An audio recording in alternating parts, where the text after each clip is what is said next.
Let's get on to the final episode of this crap that was actually aired on television. We're greeted with this title screen that says Eddie and Tommy instead of Ren and Stimpy. That's kind of weird. I don't understand. It also says that there is going to be a guest star in the episode, and it's going to be Ralph Bakshi. Firedogs 2 starts off right where Firedogs 1 left off. The firefighter says, "You boys are heroes, and I thought you were bums." And immediately, his body goes through this weird metamorphosis, and he just gets really fat, and he grows a 5 o'clock shadow out of nowhere. His face visibly changes shape. I guess this is what the great Ralph Bakshi must have looked like when they animated this episode. I personally couldn't tell you what he looks like off the top of my head. This is a good example of how the nonsensical writing on this show is really annoying. When things happened on the original series of Ren and Stimpy, they might have been crazy and surreal, but there was always some sort of logic. For example, there's all kinds of weird things that they see on the planet, and everything is strange and doesn't behave like the normal laws of nature and physics would work. But they already set it up because they went through a black hole in outer space, and they're on this planet, and explain why that is happening. Totally makes sense. They set it up. Now the problem with this is when the fire chief just turns into Ralph Bakshi for no reason, and his voice totally changes to Ralph Bakshi's voice. There's just no explanation, no cause. And to make it worse, it's not funny. If it was funny, I might not be thinking about how stupid it is that they're doing this. I would love to hear the logic. Why this needed to be a sequel to Firedogs. This has nothing to do with the Firedogs episode.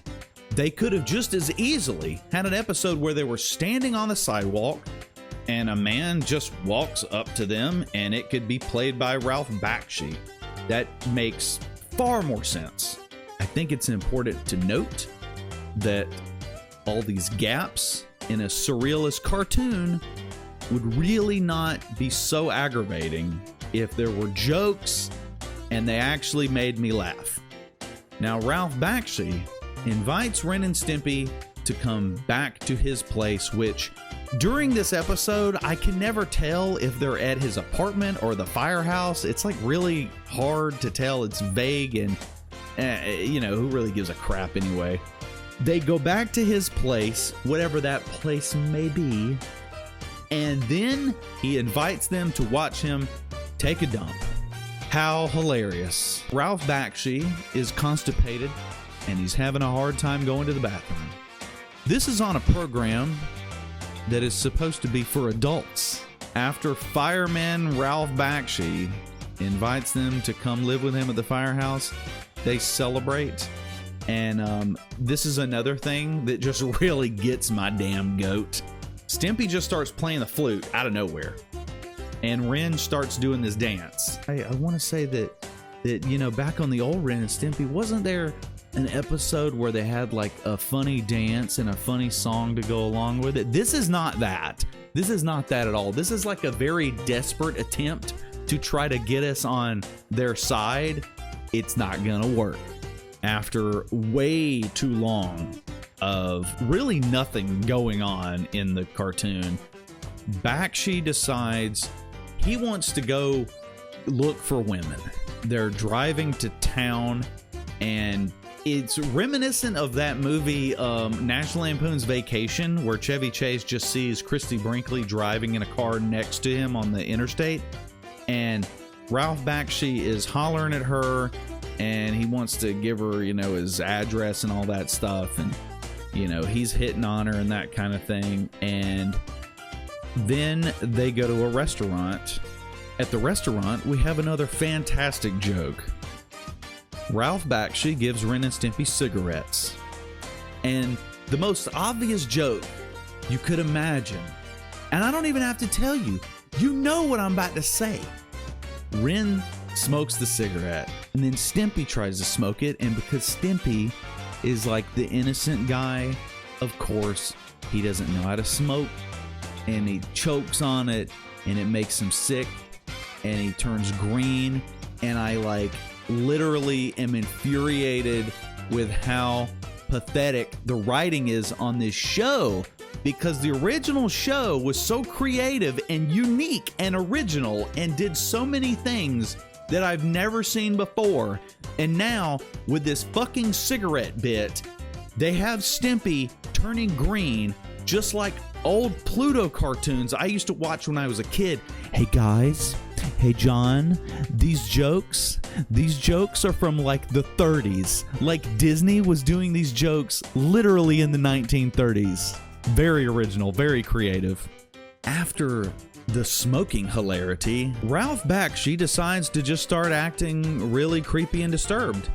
And after a few minutes of that, they go back to the apartment so he can get laid. He says so we can get laid, but that's not, he doesn't care if they get laid. He just wants to get laid. So when they get back, he's laying on the floor and he's talking about how fat he is and how big his gut is, and he's trying to figure out the best position for him to do anything with this woman when she shows up, because he's so fat he can't find his own junk, and he doesn't think he'll be able to allow her access to his anatomy. This is the adult show for adults, by the way. That's hilarious, right? So after that, he goes to poop again, okay? Because it wasn't funny enough the first time we saw him poop. They're really breaking the mold with this whole poop thing. They're gonna take the world by storm. I can feel it. But this time, what he left in the toilet will not flush down. And a dramatic sequence now takes place where he is screaming at Stimpy for Stimpy to plunge the toilet and to get the fecal matter to go down the pipe before the woman that he approached earlier shows up. I hope you can appreciate how insane I feel that I'm talking about this right now. I feel like I'm losing my mind right now talking about this show. Oh, somebody help me. Stimpy picks up the fecal matter and he takes it outside the apartment, out the fire exit, and he puts it in a car and he drives off with it in the car so the woman doesn't see it. I hope you're ready for this. This is another joke that only the masters could come up with. There's a bumper sticker on the car and it says, "Turd on board." This show is made for adults. I want to punch someone. So after the amazing turd on board bumper sticker joke, Bakshi finally opens the door and this beautiful big-breasted woman who looks like Christy Brinkley is standing there in the doorway looking at him, and she's totally enamored with him. And I gotta say, I love the realism in this scene because women who look like that are always attracted to slobs who are 98% belly. I really think that's fantastic, and I admire the realism. Is it like because John K. feels like maybe he owes something to Ralph Bakshi, he decided he would make a cartoon where, Ralph Bakshi's just like getting hot girls or something? I don't know. Now, as an adult, is this making you laugh? It's not making me laugh. The next thing that happens is Bakshi makes out with the woman. A bunch of gross saliva comes out of his mouth. And then she passes out from the intensity of him kissing her or something. And she goes limp. It's weird. Anyway, then we get another classic joke that, a show like Ren and Stimpy that used to use really innovative, creative, original humor. Yeah, we're not doing that on this show.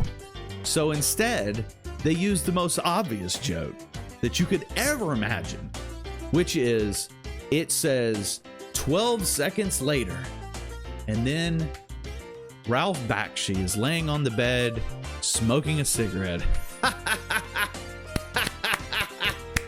I've never seen that joke before. Have I said yet how much this show pisses me off?